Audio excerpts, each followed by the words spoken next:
什么是生，什么死，中间要怎么过？我们不要害怕生活，不要恐惧死亡，中间如何过，叫做智慧。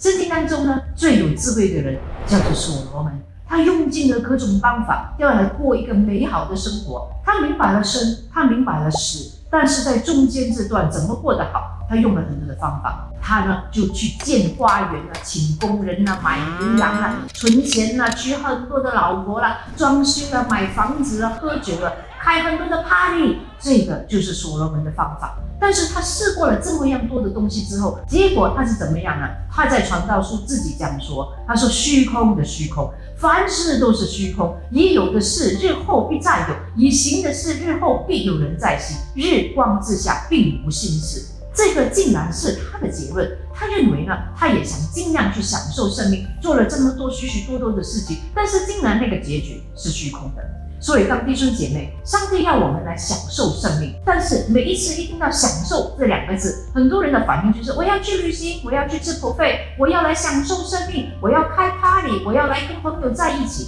但是这些享受都是非常的短暂的。有没有旅行了一次又要接下去旅行第二次，旅行了第二次又要旅行第三次呢？你知道为什么吗？因为那个喜乐太短暂了，很快就觉得空虚，又要觉得我要再找，我要再找。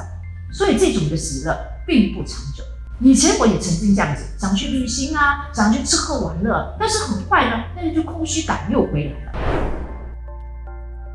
后来我才明白到，当我在祷告殿里面遇见了耶稣之后，那个喜乐是以神相遇，那个喜乐叫做住在神的同在里面。当我真的住在神的同在里面，我的喜乐不一样，我的喜乐是永恒的。反而那个喜乐是那么样的满足，我不用到处去寻找这个享受生命的秘诀。享受生命的秘诀，每一个人都可以做。就算今天你生病了，就算今天你是没钱的、破产的，但是你一样很公平的可以得到这个满足喜乐，就是住在耶稣里面。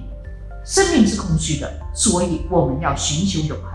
传道书2章10节，所罗门这样说：凡我眼所求的，我没有留下不给他的；我心所乐的，我没有禁止不享受。因为我的心是为我一切所劳碌的快乐，这就是我从劳碌中所得的份。我之所以亨乐生命，因为在日光之下所行的事，我都以为烦恼，都是虚空，都是捕风。我亨乐一切的烦恼，就是我在日光之下的烦恼，因为我所得来的必留给我以后的人。弟兄姐妹，我们可以享受生命，但是千万要记得所罗门的智慧，你今天所得的都是要留给别人的，不用太介意要不要去赚钱，很多时候都不是给自己的，都是留给别人的。比如说我妈妈，她生前的时候非常努力的工作，她死后呢也把遗产留了给我，留了给我的家人。但是我用这个遗产的时候，我的心中是有感慨的。其实我很希望我妈妈自己用的，我不希望她留给我们，因为她省吃省住，反而有什么意思呢？如果我妈妈还活着，我会跟她说：妈妈，你应该学习享受你的人生，不要只是想着这些的劳苦愁烦，不如我们来追求上帝的同在，不如常常去教会聚会，参加祷告会，享受神的同在，那么我们的生命变得更有智慧，更有意义。第二点，凡事都有季节性。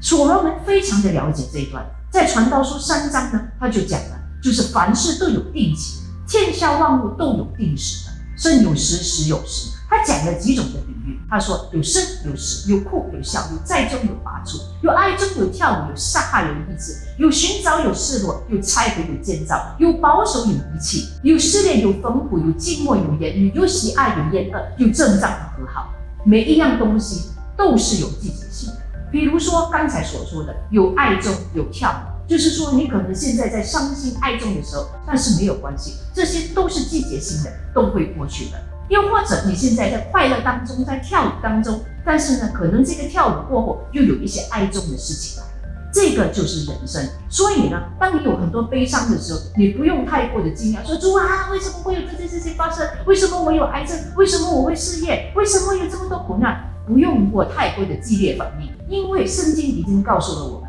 这一些东西只是季节性，我们就学习要以神同在的喜乐当中去面对所有的这些的爱中。那么在快乐的时候，也不要太过得意，不要快乐过头而忘记了上帝了。可能上帝很祝福我们，但是我们就不要因为着有许多的物质，有许多这些的祝福，就忘记了去教会聚会，忘记了读神的话语，忘记了常常去感恩，因为这些东西也可能很快就要过去。如果我们能够明白到生命是有季节性，那么我们活得更加的有智慧，更加明白生命的意义。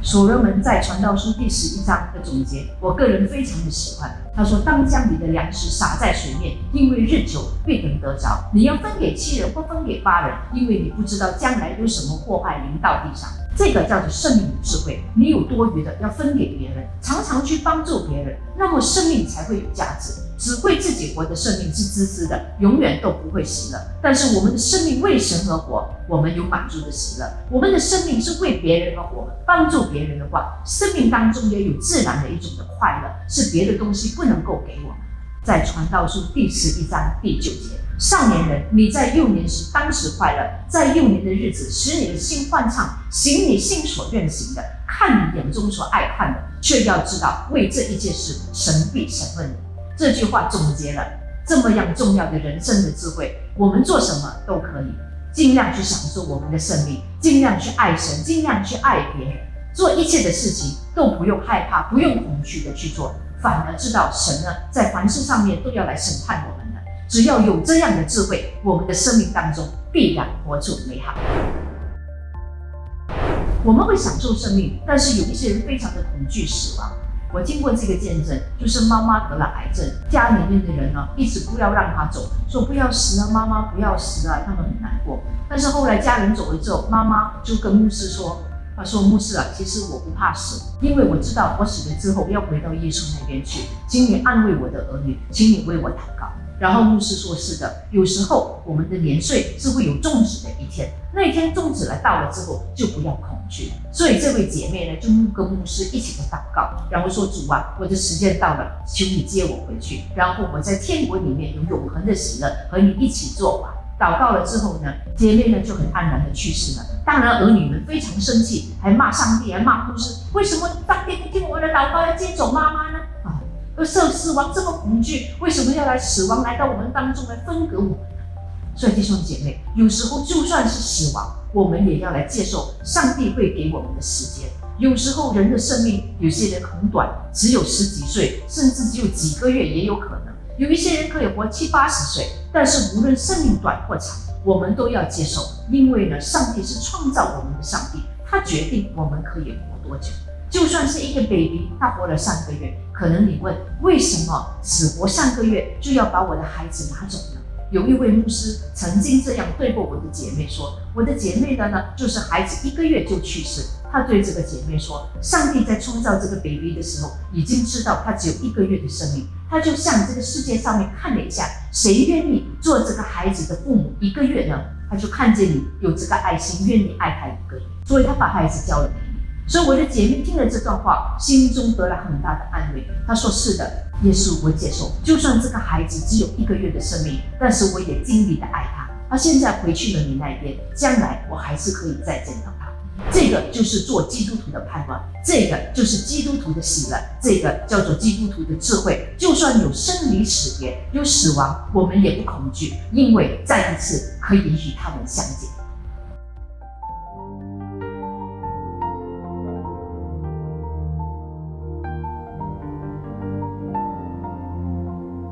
VI TV